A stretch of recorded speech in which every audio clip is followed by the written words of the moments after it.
देखिए स्टूडेंट्स, आज हमारे पास में लेक्चर है ग्रेविटेशनल फील्ड के बारे में हम डिस्कस करेंगे। लास्ट लेक्चर के अंदर हमने क्या पढ़ा था? वेरिएशन इन जी। आज है हमारे पास में ग्रेविटेशनल फील्ड। देखिए सबसे पहले ग्रेविटेशनल फील्ड का मतलब क्या होता है। देखिए हम क्या बताएंगे, ग्रेविटेशनल फील्ड यानी कि कोई भी हैवी बॉडी जो क्या कर रही है, किसी दूसरी बॉडी को अपनी तरफ अट्रैक्ट कर रही है, तो कितनी डिस्टेंस तक वो बॉडी क्या कर रही है, किसी दूसरी बॉडी को अपनी तरफ अट्रैक्ट कर रही है। जैसे मान लो मेरे पास में क्या है भाई, हमारे पास ये अर्थ है, ठीक है। अर्थ का जो मास है वो m है, अर्थ की जो रेडियस है वो क्या है, r है, ठीक है। अर्थ क्या कर रही है, हर एक ऑब्जेक्ट को अपनी तरफ अट्रैक्ट कर रही है। तो यानी हम क्या बताते हैं कि अर्थ के सराउंडिंग में क्या होगा, अपना खुद का एक ग्रेविटेशनल फील्ड होगा। यानी कि हम क्या करते हैं, जैसे मान लो मेरे पास में क्या है, ये एक मार्कर है, मैंने क्या किया, इसको गिराया तो ये कहाँ जाता है, नीचे जाता है। क्यों जाता है? क्योंकि अर्थ उसको अपनी तरफ क्या कर रही है, अट्रैक्ट कर रही है। तो यानी ये क्या है कि अर्थ अट्रैक्ट कर रही है, एक ग्रेविटेशनल फील्ड है, वो हर एक ऑब्जेक्ट को अपनी तरफ क्या कर रही है, खींच रही है। तो यानी हम क्या बताएंगे, ग्रेविटेशनल फील्ड का मतलब आप ये भी कंपेयर कर सकते हो। देखो आपने 10th क्लास के अंदर इलेक्ट्रिक फील्ड पढ़ा था, तो हम इसको इलेक्ट्रिक फील्ड के साथ में कंपेयर कर सकते हैं। देखो इलेक्ट्रिक फील्ड के अंदर हमने क्या पढ़ा था कि कोई भी चार्ज बॉडी किसी दूसरी चार्ज बॉडी के ऊपर कितना फोर्स एक्सपीरियंस कर रही है, ठीक है। रिपल्सिव भी हो सकता है उस केस में, अट्रैक्टिव भी। बट इस केस के अंदर हम ग्रेविटेशनल फील्ड में क्या बताते हैं कि ये क्या कर रही है, कोई भी बॉडी जिसका मास क्या है, वेरी लार्ज है, ये क्या कर रही है, किसी दूसरी बॉडी को अपनी तरफ अट्रैक्ट कर रही है। तो यानी इस बॉडी के सराउंडिंग में जो रीजन फॉर्म होगा, जो क्या कर रही है, कितनी डिस्टेंस तक ये बॉडी किसी दूसरी बॉडी के ऊपर फोर्स एक्सपीरियंस कर रही है, उसको अपनी तरफ खींच रही है, अट्रैक्ट कर रही है। तो यानी कि हम क्या बताएंगे, इस बॉडी के सराउंडिंग में जो रीजन फॉर्म होगा, जो स्पेस फॉर्म होगा, दैट स्पेस या region is known as gravitational field. तो बच्चों हम इसकी डेफिनेशन क्या लिखेंगे, ग्रेविटेशनल फील्ड हम क्या बताएंगे, gravitational field is the space और region around a mass body which can experience force on other, ठीक है। उसको हम क्या बोलते हैं, ग्रेविटेशनल फील्ड, ठीक है। हमारी अर्थ का भी क्या है, ग्रेविटेशनल फील्ड है। जैसे मान लो मैंने क्या किया, एक ऑब्जेक्ट को बेटा किसी वेलोसिटी से मैंने फेंका, वो क्या हुआ, सबसे पहले मैंने किसी वेलोसिटी से फेंका, कुछ हाइट तक गया, वापस ग्राउंड में आ गया, नीचे गिर जाता है। क्यों गिरता है? क्योंकि अर्थ उसको अपनी तरफ क्या कर रही है, अट्रैक्ट कर रही है, फील्ड के कारण है, वहां पे फील्ड प्रेजेंट है। यानी अर्थ के ग्रेविटेशनल फील्ड के अंदर प्रेजेंट है, तो अर्थ उसको क्या करेगी, अपनी तरफ अट्रैक्ट करेगी। अब मैंने उसकी स्पीड और बढ़ा दी, थोड़ा सा और ऊंचा गया, ठीक है, फिर वापस नीचे। अब मैंने उस ऑब्जेक्ट को इतनी स्पीड दे दी कि ऑब्जेक्ट क्या हो गया, अर्थ के सराउंडिंग के अंदर, यानी कि अर्थ का जो ग्रेविटेशनल फील्ड है, उस ग्रेविटेशनल फील्ड को क्या कर गया, वो क्रॉस कर गया है। अब वो बॉडी अर्थ के सरफेस पे वापस नहीं आ रही है। यानी हम क्या बोलेंगे कि वो क्या कर गया, ग्रेविटेशनल फील्ड की अर्थ उसको फोर्स, यानी कि उसकी तरफ फोर्स नहीं लगा पा रही, इतना फोर्स नहीं लगा पा रही कि उसकी वेलोसिटी को ओवरकम किया जा सके, वापस वो अर्थ के स्पेस के अंदर वापस आ जाए, ठीक है। तो यानी वो क्या कर गया, अर्थ के ग्रेविटेशनल फील्ड को क्रॉस कर गया। तो यानी बच्चों आप क्या बताएंगे, ग्रेविटेशनल फील्ड का मतलब क्या होता है। तो ग्रेविटेशनल फील्ड क्या है, यानी एक ऐसा रीजन जो क्या करता है, किसी दूसरी बॉडी के ऊपर कितना ग्रेविटेशनल फोर्स एक्सर्ट कर रहा है, ठीक है। तो उस बॉडी के, यानी उस मास बॉडी के सराउंडिंग में जो रीजन, जो स्पेस फॉर्म होगा, दैट स्पेस और region is known as the gravitational field, ठीक है बेटा। अब नेक्स्ट आता है मेरे पास में कि इंटेंसिटी हम कैसे निकालेंगे, how we can determine the intensity of the gravitational field. Intensity का मतलब सबसे पहले क्या होता है, इंटेंसिटी ऑफ ग्रेविटेशनल फील्ड। सबसे पहले आता है हमारे पास में इंटेंसिटी। इंटेंसिटी मीन्स स्ट्रेंथ, किस अर्थ के अंदर या किसी भी बॉडी का स्पेस के अंदर एट एनी पॉइंट कितनी स्ट्रेंथ है, how much strength of the gravitational field at any point in the space is known as the intensity. यानी कि किसी भी पॉइंट के ऊपर स्पेस के अंदर एट एनी पॉइंट के ऊपर how much the strength of the gravitational field, ठीक है। जो हमें क्या देता है, स्ट्रेंथ देता है, यानी कि strength of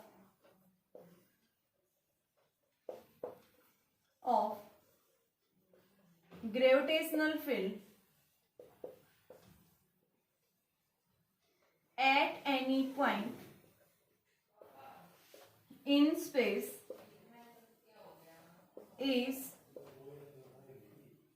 known as intensity of gravitational field। क्या बोलेंगे उसको? Intensity of gravitational field. ठीक है बेटा, तो इंटेंसिटी ऑफ ग्रेविटेशनल फील्ड का आप फॉर्मूला कैसे निकालेंगे? तो देखिए मेरे पास में क्या है, ये अर्थ है और मुझे क्या करना है, एट एनी पॉइंट, यहाँ पे हम क्या बता रहे हैं, अर्थ के सेंटर से r डिस्टेंस के ऊपर कोई भी एक बॉडी है, जैसे मान लो ये अर्थ है, ठीक है, अर्थ का मास m है, रेडियस क्या है, r है। यहाँ इससे इस पॉइंट के ऊपर कोई भी एक पॉइंट है जिसको हमने पी लिया, अर्थ के सेंटर से और इस पॉइंट तक की डिस्टेंस क्या है, r। ठीक है, हमें क्या करना है, इस पॉइंट के ऊपर इंटेंसिटी निकालनी है। तो सबसे पहले इंटेंसिटी का फॉर्मूला आप क्या बताएंगे, इसको मैं ई से डिनोट कर रही हूँ, कई बुक्स के अंदर आई से भी लिखा होगा। इसका मतलब क्या है, intensity of gravitational field. Gravitational field क्या है बेटा, एक वेक्टर क्वांटिटी होती है और इसकी जो डायरेक्शन होती है, यानी कि क्या बताएंगे, क्या है, gravitational field is the vector quantity. और इस ग्रेविटेशनल फील्ड की, यानी कि जो इंटेंसिटी ऑफ ग्रेविटेशनल फील्ड की डायरेक्शन जो होती है वो हमेशा किस साइड होगी, कि आपके पास में फोर्स की जो डायरेक्शन है, जिस साइड फोर्स लग रहा है सेम डायरेक्शन, यानी direction of field always directed towards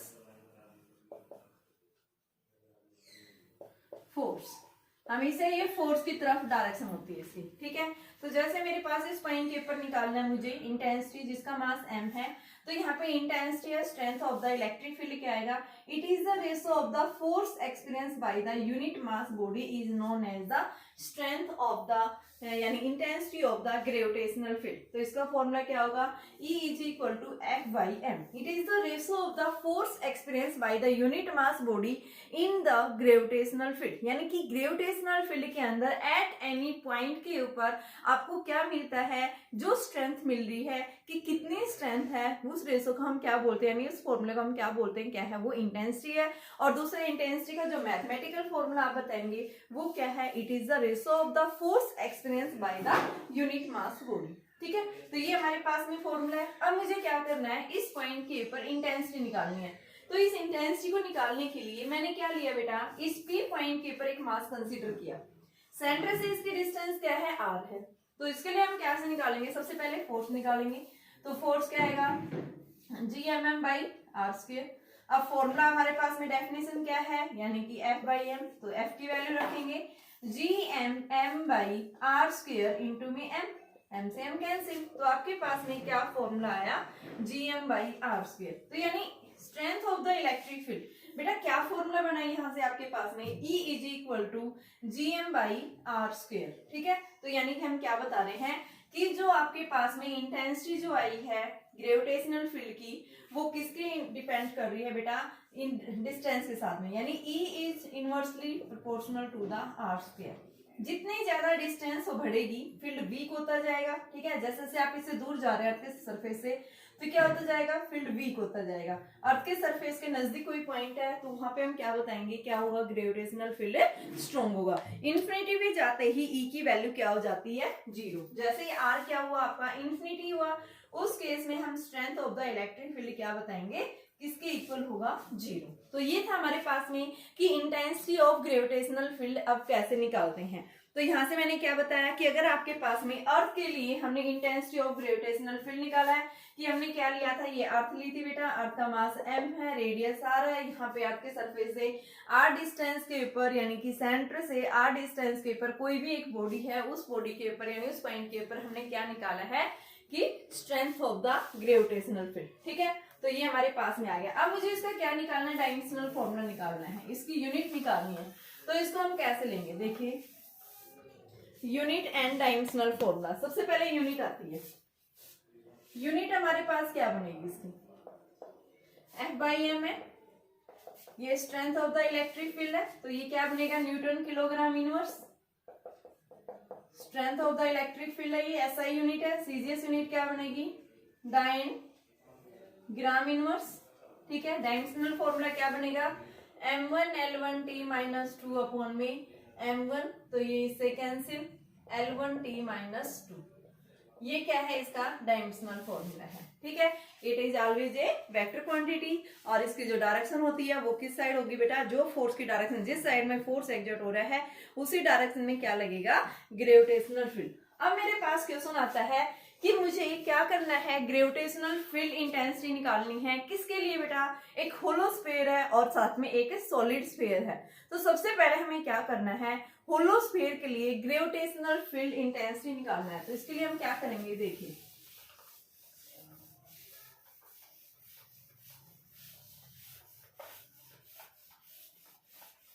electric field intensity for the hollow sphere.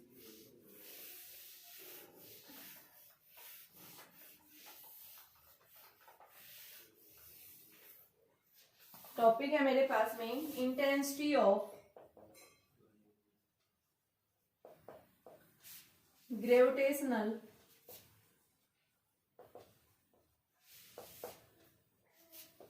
Field for hollow sphere. आपके पास एक होलो स्फीयर है, उस होलो स्फीयर के लिए हमें क्या निकालना है, इंटेंसिटी ऑफ ग्रेविटेशनल फील्ड। तो इसके लिए हम क्या करेंगे, एक होलो स्फीयर कंसीडर करेंगे। सबसे पहले ये मान लो आपके पास में एक होलो स्फीयर है, इस होलो स्फीयर का मास m है, इसकी सेंटर से डिस्टेंस क्या है, r है, ठीक है। तो इसको हम कैसे निकालेंगे, सबसे पहले देखिए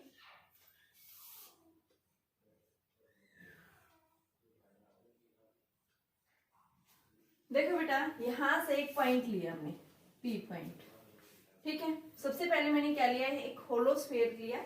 इस होलो स्फीयर के लिए मैंने मास m ले रखा है, रेडियस इसकी r ले रखी है।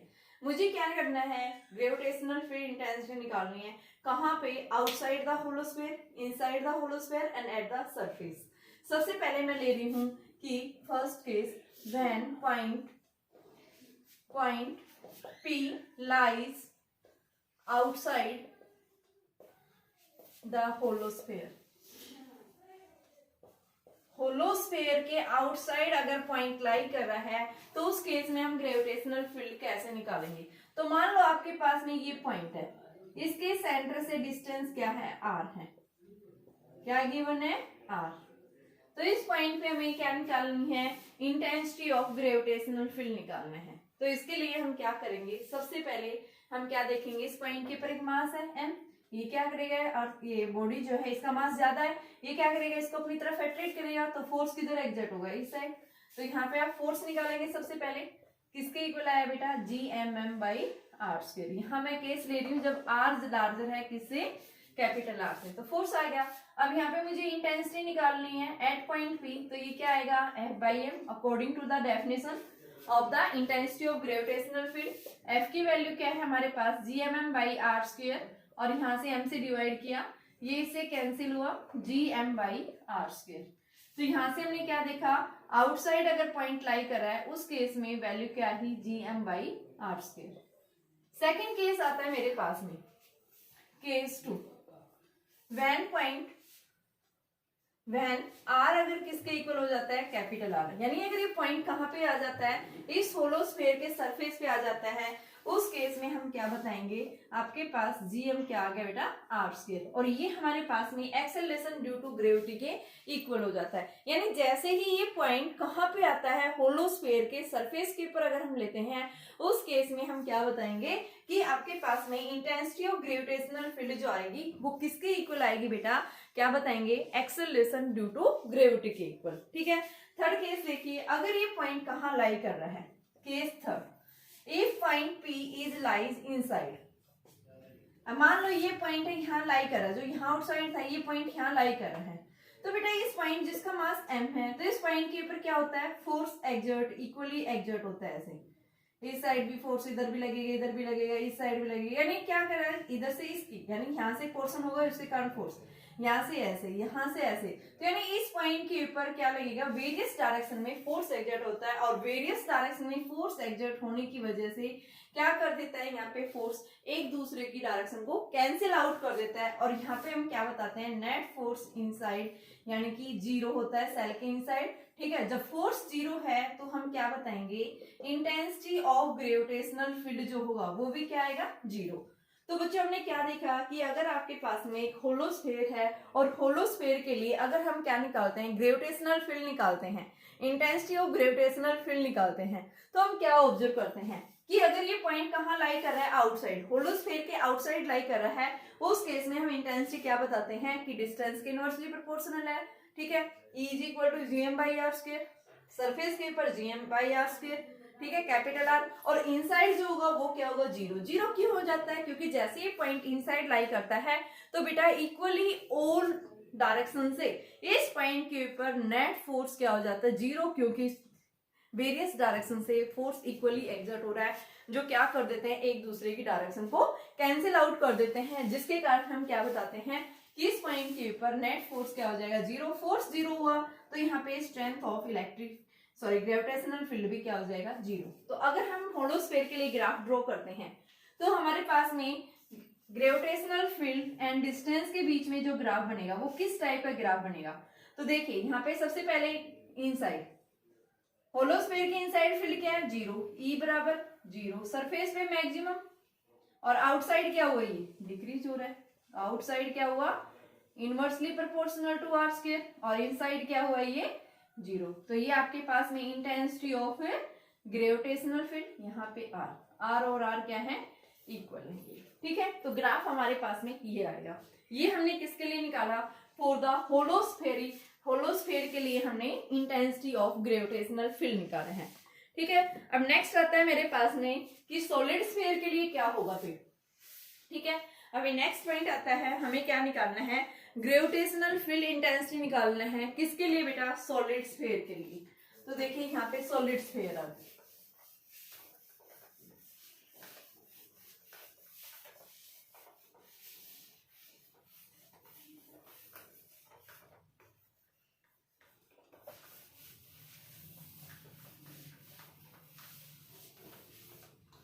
Intensity of gravitational field for the solid sphere. जब ये पॉइंट कहाँ लाई कर रहा है, आउटसाइड। ठीक है, तो ये हमने क्या लिया, एक सॉलिड स्फीयर ले लिया, मास एम, रेडियस आर। जैसे अर्थ है, अर्थ हमारी क्या है, एक सॉलिड स्फीयर है।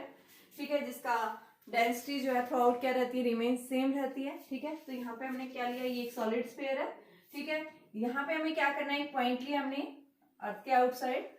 ठीक है, ये पॉइंट पी है, मास एम रखा हुआ है यहाँ पे, और सेंटर से डिस्टेंस क्या है, आर। तो सबसे पहले हम पी पॉइंट के ऊपर इंटेंसिटी निकालेंगे, ई निकालेंगे, इंटेंसिटी ऑफ ग्रेविटेशनल फील्ड। तो बेटा ये एफ बाई एम, सबसे पहले एफ निकालेंगे, G M M by are square, M से डिवाइड कर दो इसको, क्या आया, G M by are square, outside आ गया ये। सेकेंड पॉइंट, अगर ये सरफेस पे लाई कर रहा है, ये पॉइंट क्या होता है, आउटसाइड, यानी r is greater than are.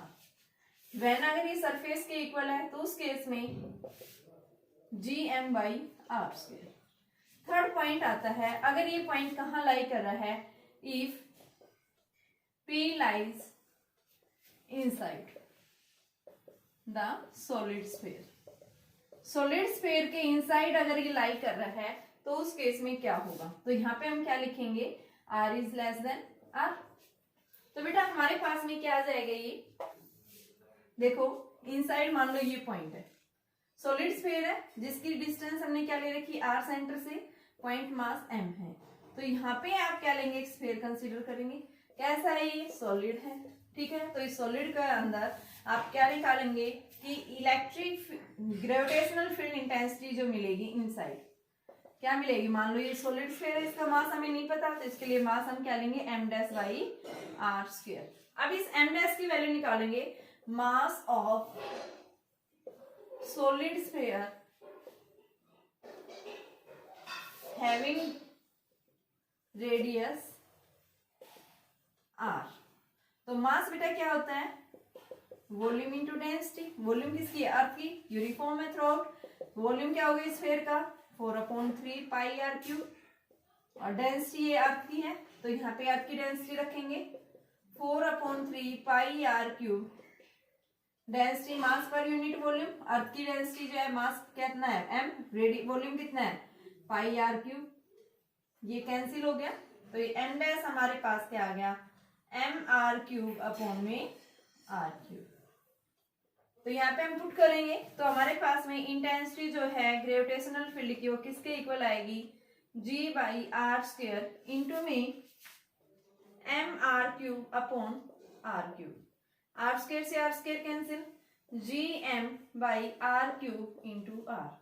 तो intensity of gravitational field inside जो आएगा बेटा वो क्या आएगा आपके पास में, डायरेक्टली प्रोपोर्शनल टू r। ठीक है, तो इनसाइड जो है हम ग्राफ ड्रॉ करेंगे intensity of the gravitational field for the solid sphere. तो हमारे पास में कैसा ग्राफ आएगा, ये ग्राफ ये आ गया।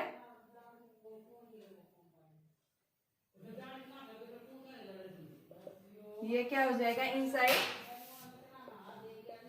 और आउटसाइड क्या होगा, ये 1/r²। सरफेस पे r और r क्या हो गया, इक्वल हो गया।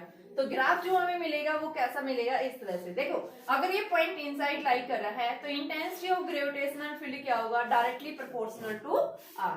अगर ये सरफेस के ऊपर लाई कर रहा है तो उस केस में हमने क्या बताया, Gm/r²। और बेटा आउटसाइड हमने देखा है क्या कर रहा है, ये इनवर्सली प्रोपोर्शनल है। तो हमें जो ग्राफ मिलेगा वो इस तरह का ग्राफ मिलेगा। ठीक है,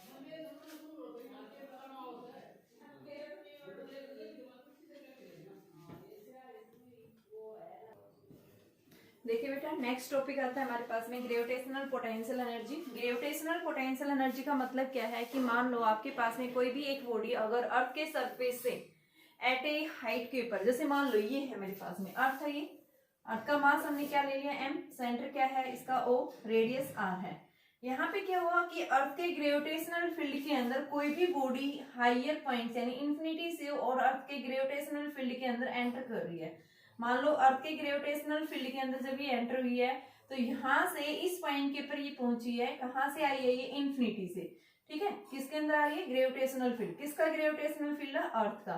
तो आपके पास में यहाँ से सेंटर से और इस ए पॉइंट के बीच में डिस्टेंस क्या दे रखी है, r।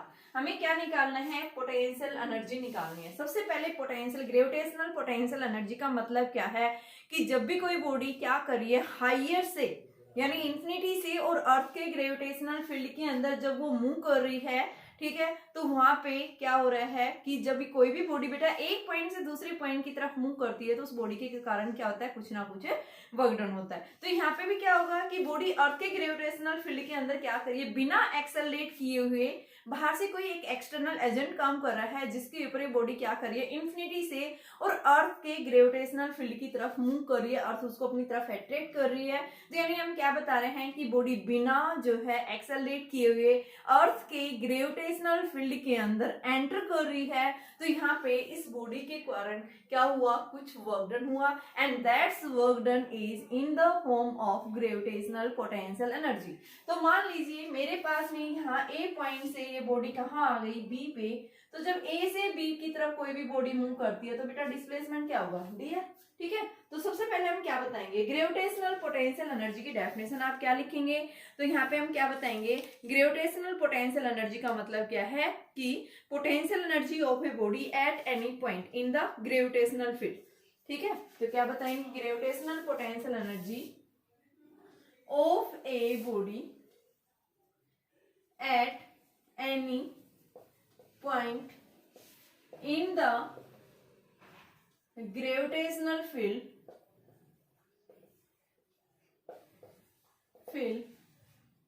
is defined as the amount of work done